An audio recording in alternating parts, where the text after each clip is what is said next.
There's no question the cost of petrol and diesel has been rising over recent years, and although cars are becoming more economical, the same tips apply now as they did years ago if you're looking to reduce your fuel costs. Whether it's adapting your driving style or simply preparing for a road trip, here are a few things you can do to help save pounds at the pumps. Now, it's no surprise that a well-maintained car will operate more efficiently, so make sure you get your car serviced at regular intervals. The biggest thing you can do to help with the economy is to check your tyre pressures. An underinflated tyre will cause more resistance and friction, causing the engine to work harder and ultimately use more fuel.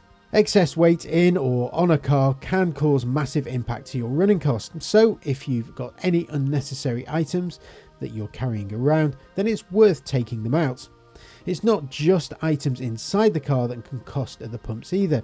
Roof bars or roof boxes can also increase drag, which means your engine has to work harder and in turn you'll be stopping for fuel more often. They say slow and steady wins the race. Well, that's certainly the case when it comes to economy. Smooth driving and gentle acceleration is the best way to avoid using lots of fuel. The higher the revs, the harder the engine is working. Try and read the road ahead too to avoid any unnecessary braking. Modern technology has made the process of getting from A to B considerably more comfortable. However, some tech will impact your fuel bill, the biggest being air conditioning or climate control. At higher speeds, the impact won't be as noticeable, but when you're driving around town, it can increase fuel consumption by up to 10%. Heated rear windscreens and blowers will also impact your fuel costs.